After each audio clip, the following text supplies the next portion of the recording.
We're going to wrap our divisional trade preview series with a look at the NL East.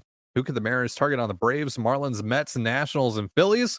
Let's talk about it here on the Locked On Mariners podcast. Colby, hit it. You are Locked On Mariners, your daily Seattle Mariners podcast. Part of the Locked On Podcast Network, your team every day. Ahoy, sailors. It is Friday, November 10th, 2023. This is Trident and Colby Patnode for the Locked On Mariners podcast, brought to you by Jace Medical. Empower yourself when you purchase a Jace case, providing you with a personal supply of 5 antibiotics that treat 50-plus infections. Get yours today over at jacemedical.com. That's J-A-S-E medical.com. Thank you so much for making us your first listen, subscribe, like, and turn on alerts if you're watching on YouTube. Or subscribe and leave a 5-star review on your preferred podcast platform if you like what you hear. And if you're part of the crew and rock with us every single day, let us know in the comments below. We'd love to hear from you. And if you want to hear from us even more, please consider signing up for our Patreon.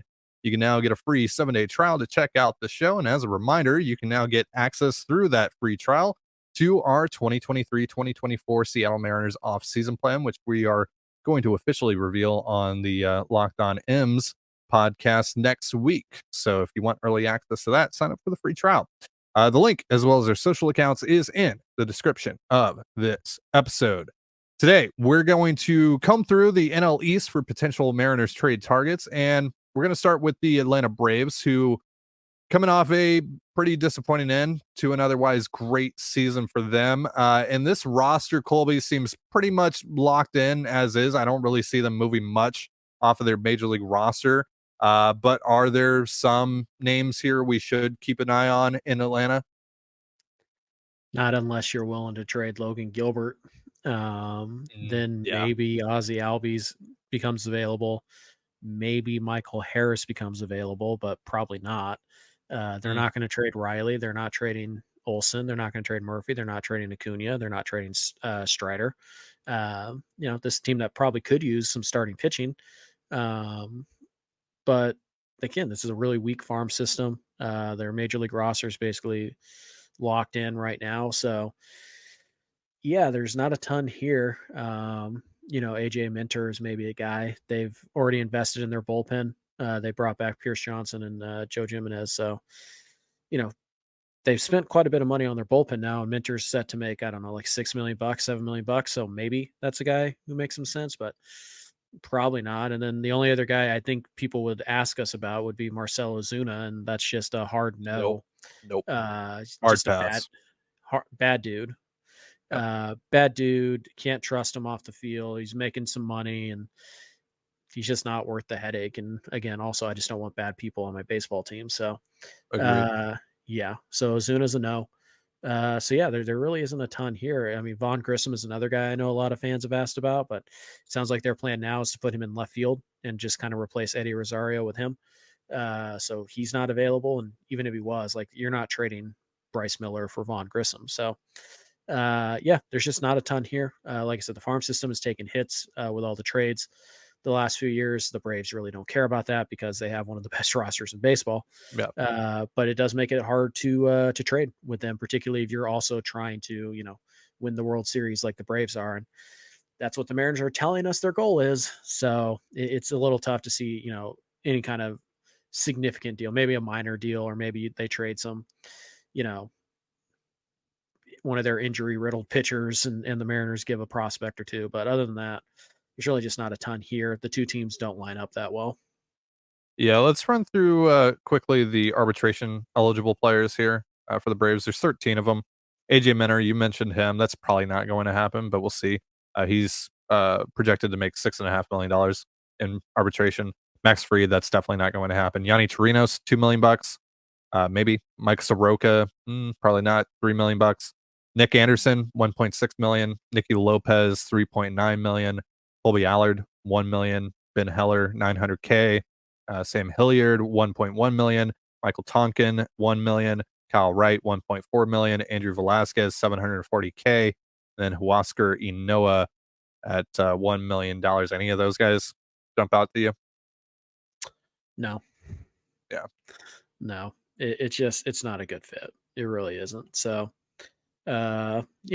as much as I'd love to get Michael Harris, there's just no way to do it. So I'd be pretty surprised if the Mariners and Braves made a significant trade, maybe a minor trade where they flip prospects or, Right.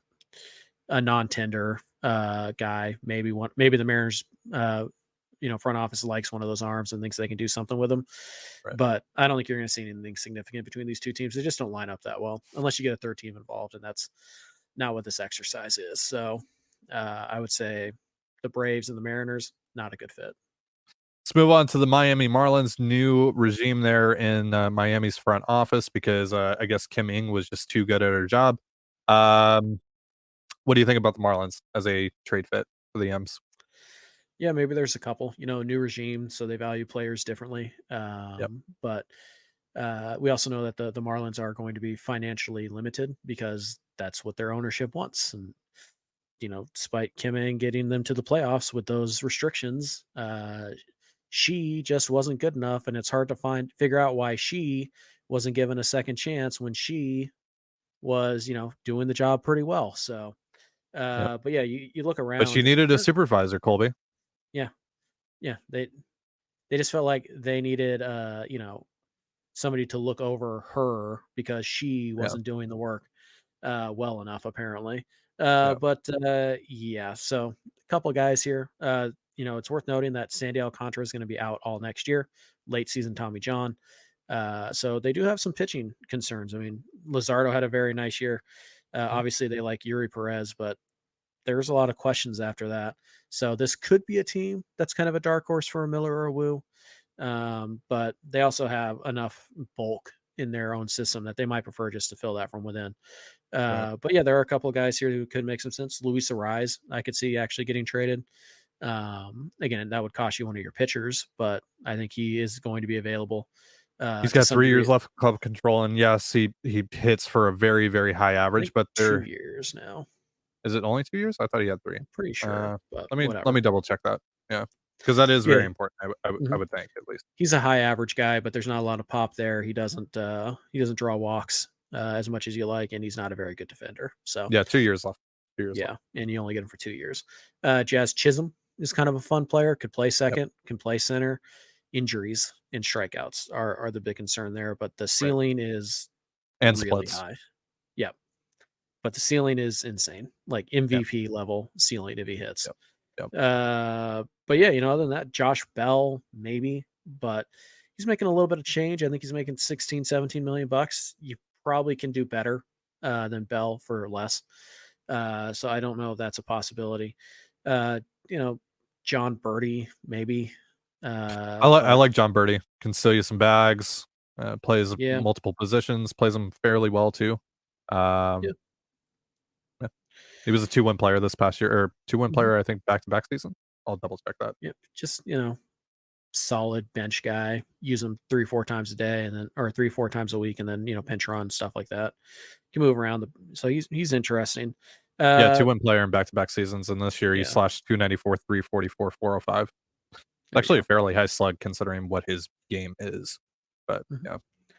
And then maybe, I don't know, like in the bullpen, GT Chargois, if you're looking for a middle guy who's not going to cost a lot. Yeah. AJ Puck, if you dare to go that range. But yeah, no, I mean, it's Arise, it's Chisholm, maybe Josh Bell, maybe John Birdie, but not a ton here. But there are a couple guys, and Chisholm does really intrigue me just because the ceiling is so high. But there's a lot of risk there too. Like you have to acknowledge that. Yeah.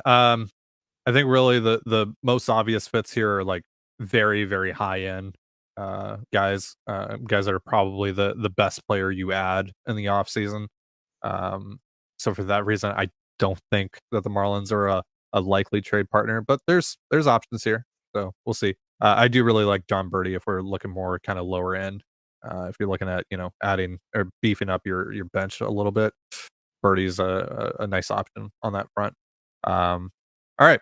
We're going to talk about the Mets, Nationals, and Phillies coming up here in just a moment. But first, a reminder, this episode of the Locked On Mariners podcast is brought to you by Jace Medical. We spend a lot of time talking together, you and I. We get fired up together on wins and losses, who starts and who sits. And I'm thankful for that connection we have. But today, I want our chat to be a little more personal.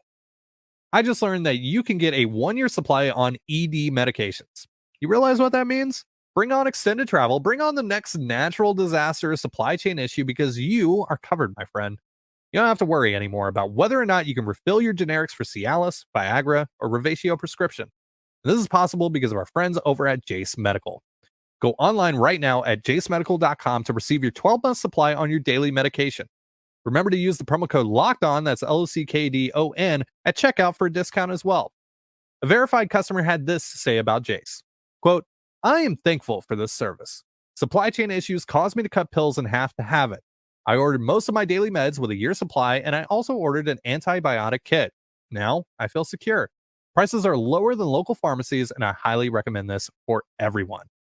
So, if you or someone you love will get some peace of mind by having a year's supply of any daily med, go to jacemedical.com to see if it's offered for you.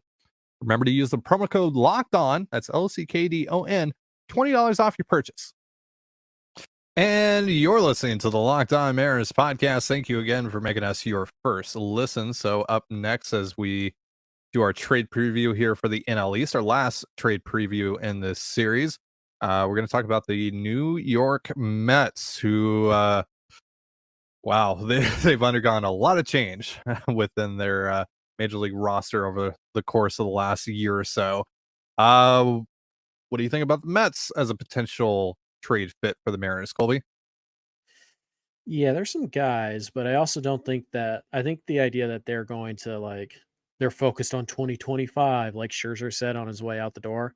I Mm. don't buy that. They're very heavily interested in Yamamoto. They're definitely going to make a pitch to Otani if they haven't already. Like they're going to spend some money. So I don't buy this idea that they're just like tearing everything down and like soft reset. I think they're just rebooting, if anything. But yeah, there are a few guys here. Obviously the big one, Pete Alonso is a guy that a lot of fans want. I don't really understand. Well, and To Jim get, Bowden linked him to the Mariners last night, Colby, and Jim Bowden yeah, has never always is been wrong. 100% accurate whenever linking players to the Mariners in years past. I don't think he's gotten a single one right. In And all it's honesty, only ever one guy. He only links yep, one guy to the Mariners every offseason, and it and never it's pans out. never happened. Who It's was the guy never last year? happened. I can't remember who it was last year. I know Marcell Ozuna was one guy, or actually, Yep. no, that was Jerry Krasnick. No, it Like, was no Bowden double down oh, was it on Bowden as well? Ozuna. Yeah, like Okay, I don't think yeah, he's gotten a single guy right. Like, and his yeah, predictions are usually so far off that we can't even remember them because they're yeah, just like that's just ridiculous. yeah. Um, Alonso does check some boxes. He does add right-handed power, Right. which the Mariners want to add, and it's significant power that it shouldn't be all that impacted by playing at T-Mobile. The Uh, marine layer, Colby, the marine layer. yeah, I think like he's a polar bear, right? Like he Ah, deals there with you go. Arctic breezes. I think he can handle the marine layer, but Good one. Good one. yeah. Proud of you for that one. uh But I just don't see like the value in giving up probably what it would cost to get him for 1 year. Yeah. Yeah. Alonso, but you throw him out there, maybe. Jeff McNeil's a fun one. We know the Mariners have had interest in McNeil in the past. He's coming off a pretty down year, and also he had some surgery on his throwing elbow. So Yep. if you want to take a shot on a guy and maybe beef up your AAA depth, Mark Vientos is kind of Mhm. an interesting bet. But yeah, aside from that, I mean, I don't think you're going to pay Omar Narvaez $7 million to be your backup Nope. catcher. So, Nope. if he was making two, maybe, but he's not. And obviously, they're not trading Nimmo. They're not trading Lindor.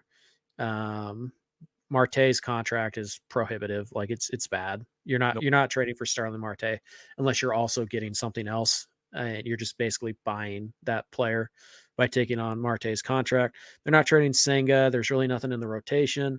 They just re-up Brooks Raley. Not a ton here. It's pretty much Edwin Diaz. Alonso. Yeah. It's pretty much Alonso, maybe McNeil, and then maybe some role guys like Vientos. Um, but yeah, there's just not a ton here. Is Luis But Guillorme still a thing? not really. Yeah. I looked at him for the offseason plan as kind of like a bench ad, and it's just like, Yeah. just not something I'm that interested in. I mean, like David Peterson is kind of an interesting arm. I think you get more out of him than the Mets have. But what are you going to trade the Mets for David Peterson? That makes sense for them. They're just not a great fit here. But yeah, it's Alonso, it's McNeil, it's Vientos, it's maybe Drew Smith, maybe Joey Lucchesi, if you want to What lefty about and take. Daniel Vogelback? Like I said, Joey Lucchesi can kind of go from the bullpen. He's kind of a swing guy, and he's only going to make a couple $1,000,000. So Colton's going to get pissed off at you for that. well, he can whine about that on his podcast. I would Sure. pitch it right now, but no free plugs. Right. No free ads. No free ads. I also don't know what it's called. But It's they're called our Hit It Here. rival now. But no Well, free ads. yeah, they're our rival now, so don't listen to them. Right. But yeah, there's just not a ton here. There really isn't. You're listening to the Locked On Mariners podcast. Thank you again for making us your first listen as we dive into the NL East for potential trade targets for the Mariners. And now we're going to talk about the Washington Nationals. And Colby, you and I get asked a lot about Lane Thomas. I feel like every time we talk about trades, we ask for questions about trades, anything like that, we get asked about Lane Thomas. Sometimes just completely unprompted, we get asked about Lane Thomas. So I'll ask you about Lane Thomas. What do you think about Lane Thomas as a potential fit for the Mariners?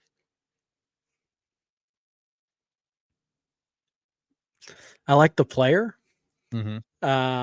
My understanding is that their ask at the deadline was ridiculous, like legitimately Bryce Miller, for Lane Thomas, and he's not worth that. Again, like the player quite a bit, but I don't really see much of a way the Mariners get him unless the Mariners are willing to trade Miller or Woo for Lane Thomas and something.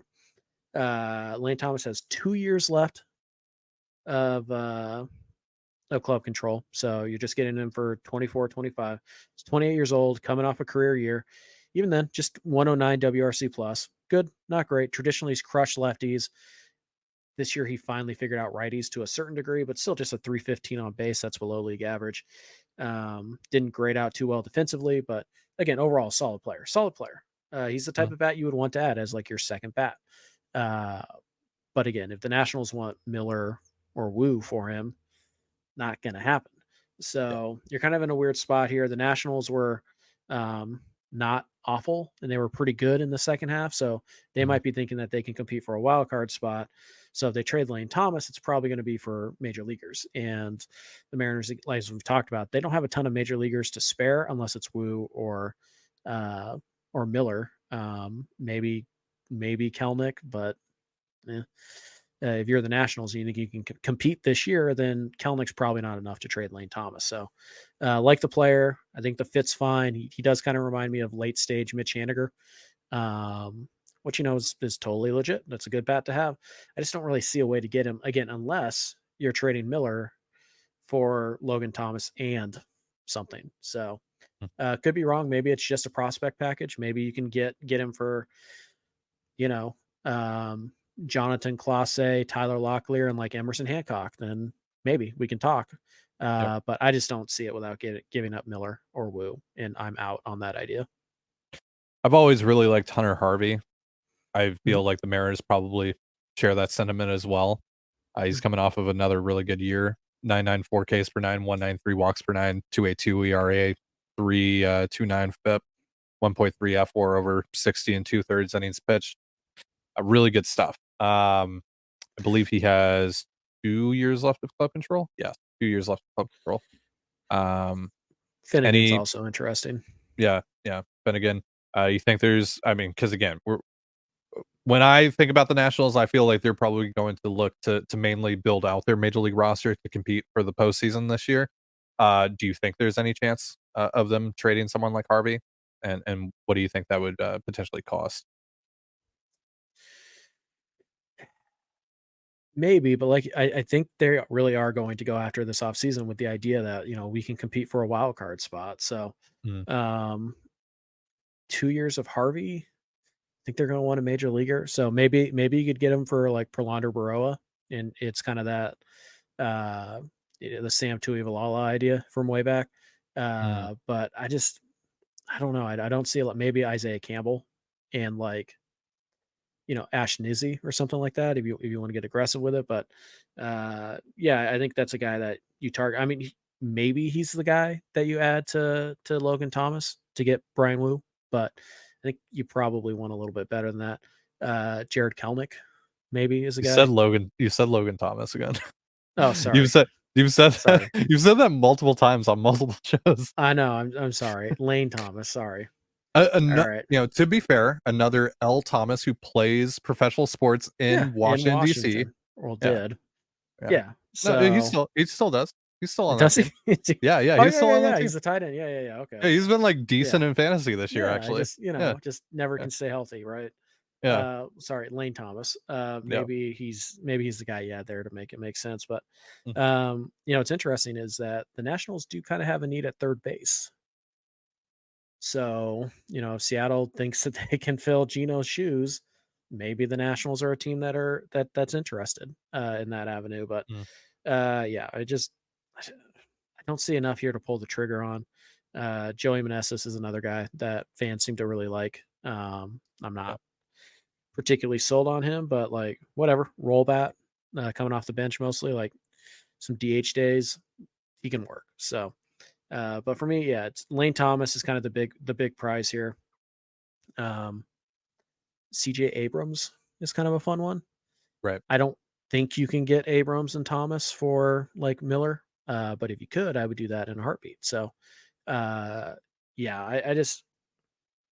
just don't think the Nationals are going to be a team that's going to be eager to sell. And so therefore I think if you're going to make deals with them, you're going to have to be open to including Wu, Miller, maybe Campbell, Kelnick, Dom Canzone, maybe Ty France. They kind of have a need at first base too. So there's probably a deal somewhere in here that could be made, but it's not going to be prospect for big league. It's going to be big league for big league. And those deals are much more difficult to, come up with. Lastly on our list, the Philadelphia Phillies, who made it once again to the NLCS. Anything here? Because to me, there isn't really much. Again, this is one of those situations where Phillies have a very talented roster, but I just don't see them moving off of really anything from their major league roster. So, is there something I'm missing here? I mean, if they're interested in like Bryce Miller, but I think they're going to try and re-sign Nola. And we know that if they miss on Nola, they're probably going to be in on Montgomery and all that. They're probably going to fill that need with money. But no, I mean, they're apparently shopping Castellanos. And, Castellanos, fine, but again, wretched defender in right field. He's probably a DH only, first base DH type. And he wasn't very good last year. I know he had some big moments. He was really good in the postseason, if I'm remembering correctly, but he wasn't very good. He was a one-win player, mostly because he can't play defense. He's due $60 million, a clean $20 million each of the next 3 years. He's out of his prime. Strikeout numbers jumped pretty high last year, jumped 4.5% over where they were the year before. On base percentage the last 2 years, 305, 311. I get 94, 109 WRC plus. That's just not a ton of value there. And so he hasn't been very good for Philly, with the exception he's had some moments in the playoffs, but I just don't see a ton. I just don't think that guy makes sense for Seattle, mainly because, again, he can't play defense and strikeouts were a problem last year. So it's Teoscar Hernandez, but you're paying him, $60 million instead of $20 million. So I don't think that's an avenue they'll go down. Obviously, like Schwarber's not getting traded. Harper's not getting traded. It's just, I doubt Marsh is getting traded. He'd be interesting. The bullpen's got some guys, certainly. But again, this is a team that thinks they can win the World Series next year, and they should think that. So they're not likely going to trade major league pieces. They're looking to add major league pieces for, minor league pieces. And they do have some guys down on the farm who could net them something pretty nice. Mick Abel is a really fun pitching prospect. So, I don't see a ton here. Castellanos, maybe Brandon Marsh. I kind of doubt it though. And I think that's pretty much it, aside from some fringy roster guys. So not a ton here in the NL East. Some big names, certainly, but not a ton of names that are easy fits for Seattle or easy, acquires by acquisitions by the Mariners. Yeah, it's kind of the anti-NL Central who we talked about yesterday, and seemed like every team had at least a couple of fits, and some teams that have some really really nice fits as well for the Mariners, where it feels almost obvious that the Mariners are going to make a trade with at least one of those teams. Here in the NL East, there really isn't that. I think the best fit that we talked about today is the Marlins, and even then, it's mostly high end guys like Arise and Chisholm. Yeah, there isn't a lot here. Would like Hunter Harvey because again, this team really needs to add another high leverage arm. We talked about Devin Williams to quite an extent yesterday. So Harvey would be similar idea.